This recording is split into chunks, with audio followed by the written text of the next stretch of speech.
No distraction or detail, another job for me unwitting still to do, like those already done and still to come. To fuel this ceaseless energy, how does anyone gain weight?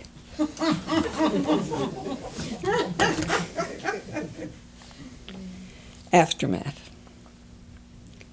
I cannot grasp the dream.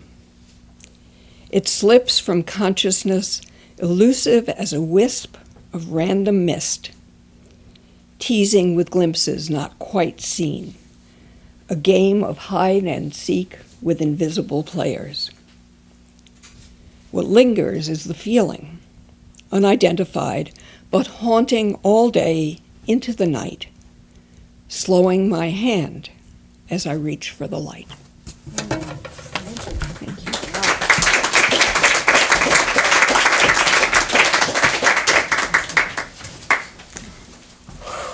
Journey, journey, journey.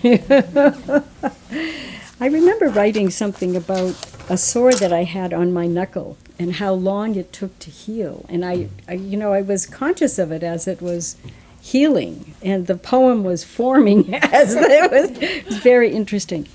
Well, the last reader of this section is Amore. Even though I've been traveling an enormous amount and I haven't really been able to be a frequenter as much as I would like at Otter Creek, you're still a touchstone, and I read every email that comes. And I'm just delighted to have you here tonight. It's an honor for the bookstore to have all of you, really. And thank you for participating. So I'll read a few poems, and then we'll take a break for refreshments. I'm an artist as well as a writer, and I started the Carving Studio and Sculpture Center in West Rutland 30 years ago. I'm actually getting together a book of memories of people over 30 years. And so I've been in Vermont 30 or 31 years. And so I'm choosing to read some poems that I brought to Otter Creek in the past, and that you have all helped in some way bring into this final form. So the first is Catching Up. For me, it's a real Vermont poem. The red-haired mailman Ed stops to chat. We catch up on the news. 2 close family members with cancer. Brother-in-law with a stroke. My husband's surgery. But what brings me to tears as we stand in the gray gravel drive is the news of his brother's son, only 20 years old, who fell off a building during spring break in Fort Lauderdale. Probably drinking, maybe even something more. We both nod sympathetically, our eyes meeting as we acknowledge the painful truths of youth. Weeks later, as I'm driving at dusk, a deer runs out of the woods to my right. Again, in an instant impossible to foresee, life turns to death. The constable comes as matter of fact as he drags the carcass to the side of the road. I'm still in shock, wondering why there's no warning sign. The next day, I remember Ed's gray-blue eyes looking into mine on that quiet morning in late summer when we shared our deepest griefs of the past year. His still-present sadness thickening his generally cheery voice. My quick tears for a boy I never met. For my daughter, brother, husband, welling up unforeseen with the morning mail. So I actually gave Ed this poem, and he really loved it. And I asked him if he minded if I published it sometime, and he said he'd be honored. And these are the kinds of connections that can happen in Vermont because we're so close to each other. We live in small towns, in small places, and there's a kind of intimacy to our life. Even if you listen to NPR, feels like a familiar world. Do you mean all the places that are talked about? So this next is an act of faith, and I have a studio in Benson. I live in Hubbardton now, but hopefully moving to Middlebury, and my studio that I built is in Benson. Literally built with my hands, with my family. It was like a barn raising. So an act of faith.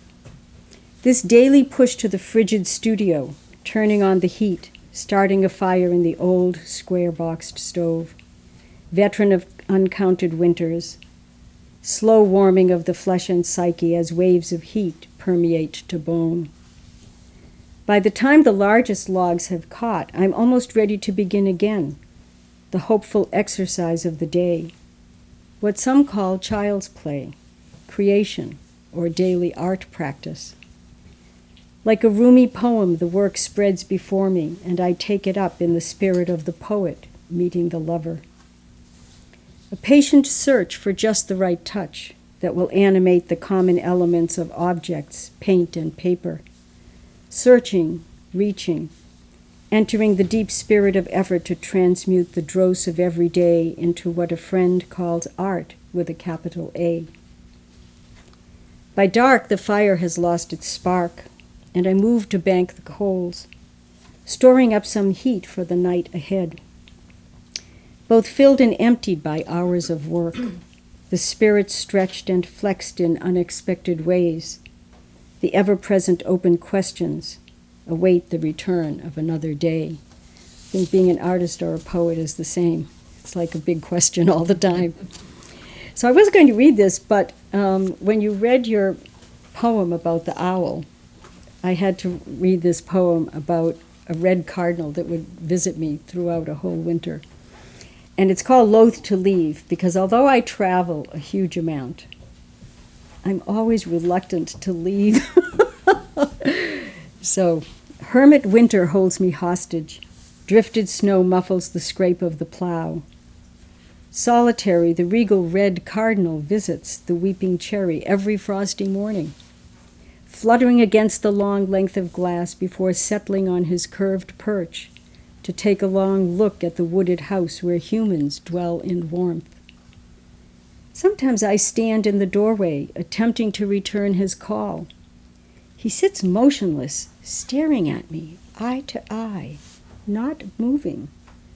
I wonder where he spends the rest of the day while we go about our own necessary tasks, burrowing deep into our winter lives, like silent monks drawn to the white stillness surrounding the stacked rooms of the quiet house. As I look into the eye of an impending journey, I'm loath to leave the familiar path, this home warren, seductive in its warmth, safe in its expected rhythms, a monastery where the mind can open in moments into its own expansive universe within the walls of silence. It's a real deep winter poem. The last is for my husband, whom I thought might be here tonight, but guess couldn't come. And it's short. The days are lost counting. I wake in the morning light, assaulted too quickly by the tasks waiting to be requited. Dawn's rosy fingers float past unnoticed. Already the day is too heavy with care. Slipping back into somnolence, can I have another chance to awaken, more fully to the day's promise, grasping back what was so blindly lost?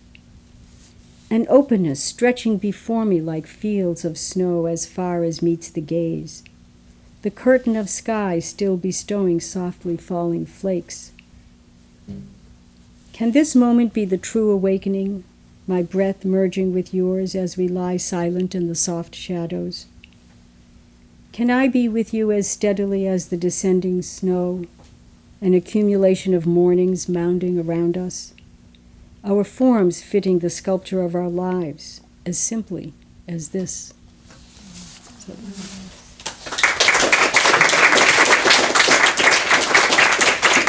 So, thank you to all the readers of the first half. We have some refreshments. Let's take a break of 10 or 15 minutes to intermingle.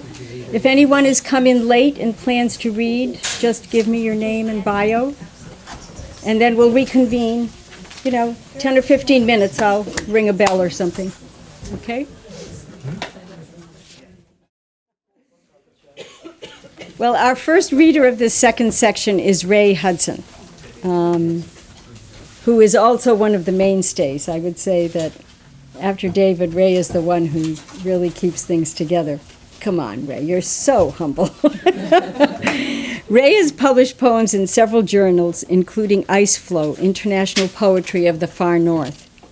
He learned yesterday that his young adult novel, Ivory and Paper, will be published by the University of Alaska Press in the spring of 2018. Whoa!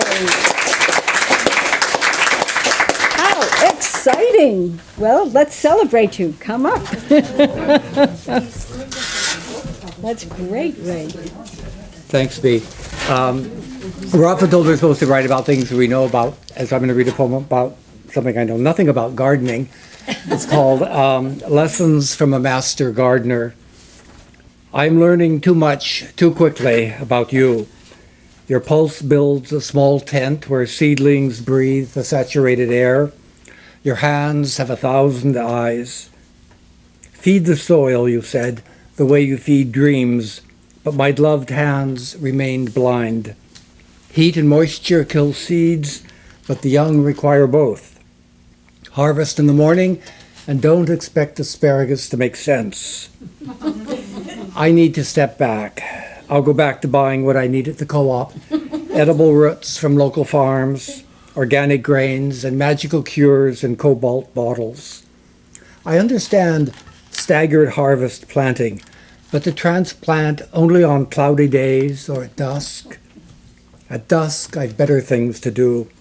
I could teach you a thing or two about weeds and open furrows and drought, what tugs at the root, how the living are aerated by the dead. And this is called Confessions. Even death won't deter me from misdemeanors. I've never touched anything that didn't touch back. I no longer expect the Messiah at Dead Creek where the snow geese shift in unison.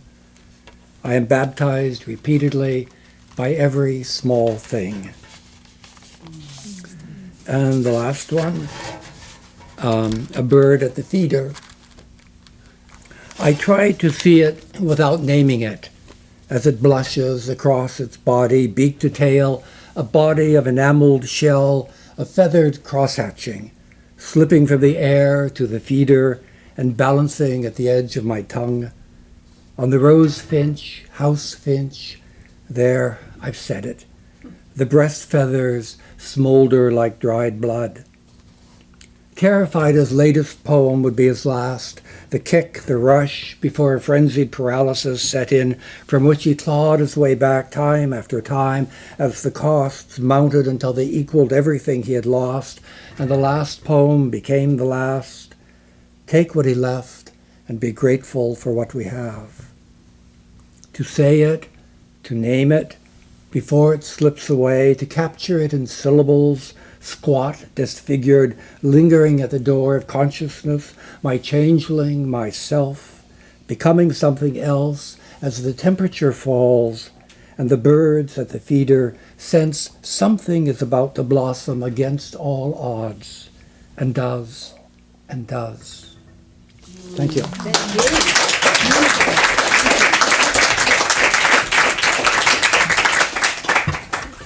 You're really a transcendent poet, Ray, you know. It's like taking just the simplest thing and bringing it to such extraordinary heights. Thank you very much. Thank you. So our next reader is Kathleen McKinnley Harris, who has been a feature reader here in the past and read in the open mic, so we're very happy to have her back. And Vermont has been part of Kathleen's life since she was 7. A Middlebury College graduate, she taught kindergarten in Ohio, high school English and history in Morrisville and Hyde Park, and is the author of a picture book, The Wonderful Hay Tumble, published by William Morrow, Jr. She is the winner of the Ralph Nading Jr. Literary Award with her poem Bear Fear. Finishing Line Press in February accepted a collection of her poems centered on horses, entitled Earth Striders, for publication as a chapbook. Another congratulations. Hey, Kathleen. Please come up.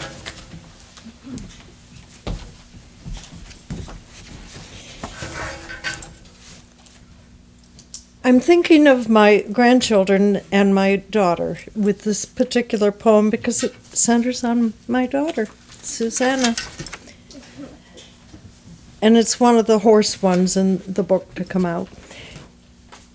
The lesson. We are captivated as the 14-year-old stands at her pony's head. She checks whether we, her family, watch through frost-etched windows, while Puka's breath clouds in frozen air, stubs of icicles already forming on his muzzle and eyelashes before she plays out the lunge line through her fingers. She orders walk, and he obeys, a white pony working for a girl in a field of white against the pink sky of a winter afternoon. As girls and women always read their beauty from others' eyes, my daughter judges the pair of them. She, pre-woman, her pony Puka, snow-showered immaculately white, his long wavy mane and tail and her long honey ponytail flying, a picture full of grace we could not turn away from as she pivots, black lunge whip elevated in her black gloved hand. We applaud her mastery of the difficult pony as he circles around her, magically held in place at walk, trot, halt, by a thin line and her confidence. Before she asks for him for the canter, he tosses his head. Through my window I observe a twisted look in his eyes. He is too pony wily to submit willingly. His nostrils flare red, tail swishes. He tears the lunge line loose from her hand, plunges, bucks, explodes across the unblemished snow, lunge line trailing behind like a blood-red streamer. "She'll be hurt," grandmother wails as the white pony snorts, digs in his heels. He sprints back and forth, so much horsepower galloping across the white landscape, while grandmother wrings her hands, cries her chorus from window to window, "She'll be hurt! Do something!" The girl is a point of quiet. My impulse is to rush out, fix things, protect. But I say, she knows what she is doing. She has the skill.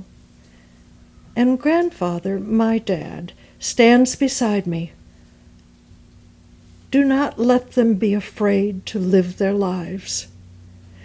Eventually the pony tires, stops short like a western horse, with a shake of his head and mane. My daughter smiles at our window, lights up winter's deepening dark. She strides toward her white pony. And one that I promised the children. My brother, who is very much younger than I, was promised when they at last returned to Vermont that he could have a dog.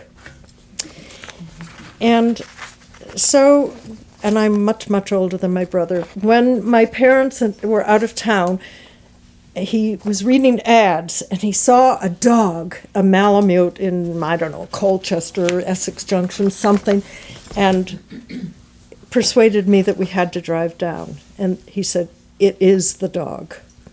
So I lent him the money, and this is about the dog. My brother was 11. A boy, dog, and a bobcat. About a Malamute named Yukon Territory. At first, frantic barks, yowls, and deep-throated growls, the boy and his father ran out of the house. From the garage door, they witnessed it all. They saw Yukon Territory, the Malamute, climb up a stepladder to get hold of the cat while he was still a pup, only 6 months old. He'd cornered a bobcat on a sill. Father and son witnessed the puppy pull that big, bold cat down, watched the two animals turn into a ball of growling, spitting, yowling, barking, snarling, tangled legs, fur, and tooth-filled open jaws, red maws. And then that fur ball rolled across the garage floor, out the door, into the yard. "That cat will kill Yukon, son," said the father. "Get my gun." The boy did as he was asked. Again and again the father took aim. Again and again he lowered his gun barrel. "Sorry, son, I can't keep the cat in my sights. The two of them are so tangled up. I'm afraid I'll miss the cat and kill your pup if I shoot. Yukon will have to take his chances." So he lowered his gun, and the boy and his father stood and watched and could do nothing to save the dog. It was a fight between equals, and it went on and on. Neither big cat nor game dog giving in. Or maybe time slowed down for the boy and father, since they knew it was a fight to the end, and they were worried because they didn't know if the pup could win.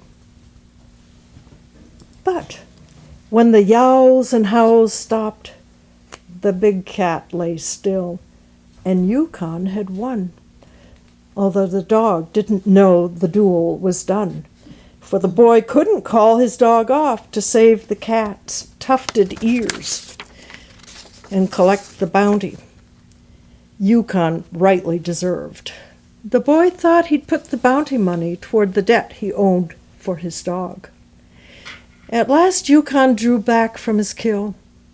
Not much remained on the ground but blood, bones, shredded fur, and skin. The boy washed his dog's wounds, put the hero in the kitchen to sleep and heal, and then he phoned the game warden. Without saying a word for 10 minutes, the game warden shifted his weight, stroked his chin, then inspected the little bits left of the feline. While, filled with suspense, the boy waited. "Sorry. Truth is, I can't judge for sure whether your dog killed a barn cat or a bobcat." Then the game warden drove down the road, and the boy knew the man called it dead wrong. Now it sounds as if this is the end of the story. But the next day, just before supper, unannounced, Junior Tallman, #1 ace hunter in Lamoille County, drove into the yard and climbed out of the car. And Junior Tallman said to the boy, "I've come to see the dog that killed the bobcat." And that, for the boy, was proof that his dog had killed a bobcat. Proof better than any bounty could ever be.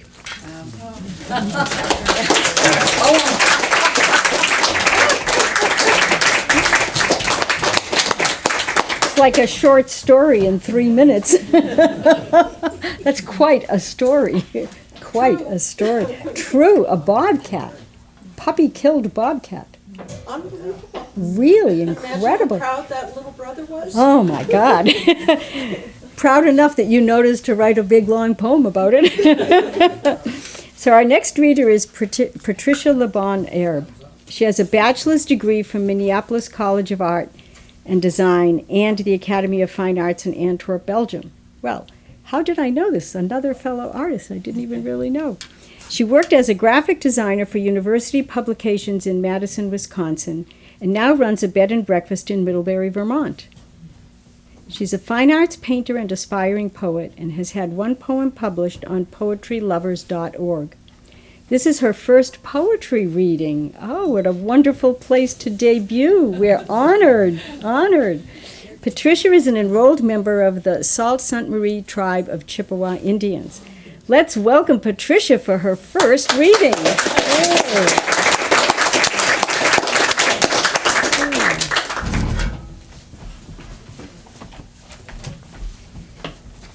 Okay, this is also for my daughter.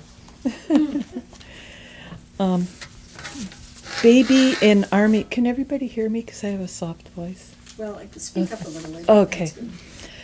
Baby in Army fatigues. From the bus window, up high a tiny jet, trailing smoke like a swift chalk mark on a light blue sky. Destination New York. On street level, houses in neat rows lined up along riverbanks, wood neatly stacked. Winter's past, bedraggled trees, fresh new buds, the promise of spring on a mid-afternoon. In a flash, a hawk overhead. Bus travels along, telephone poles and wires, trails of cars, campers and trucks, vans with bikes on top, on the same road, opposite direction. On a fresh green lawn, a happy woman waves. Car pulls into the driveway. 2 people come out. They all hug. Lilac bushes with a blush of bloom. A neighbor woman brings in the sheets that hung on the line, probably the first time this year. The mailman drops off parcels, flags flapping in the wind, red, white, and blue. Faint hums spill out of headphones. Across the narrow aisle, resting on his mother's chest, is a brown-eyed baby in army fatigues, matching his mom and dad's. Out the window, past my sleeping seatmate, I envisage paintings and poems, landscapes with brushes and tercets with pen. On his lap beside me, a tabloid headline reads, Brussels Airport Terrorist Attack. No one checked our bags or luggage before entering the bus. This evening we will meet at the same hotel, down the street, 1 block over and around the corner from where she lives. All grown up now, about to graduate and move abroad, doesn't need mom anymore, just for practical things. The last stretch of road before entering Manhattan. No text message for meeting up like visits before. The New York City skyline where she'll no longer reside, all that framed in a bus window. As the bus stops, the baby across the aisle gets a bloody nose over his army fatigues. I hand over tissues, a small packet of 10. Mother, relieved, takes them out one by one, holds them to his nose, wipes his suit. We flash each other a reassuring smile before I step out to the streets of the city. Goodbye, sweet baby in army fatigues.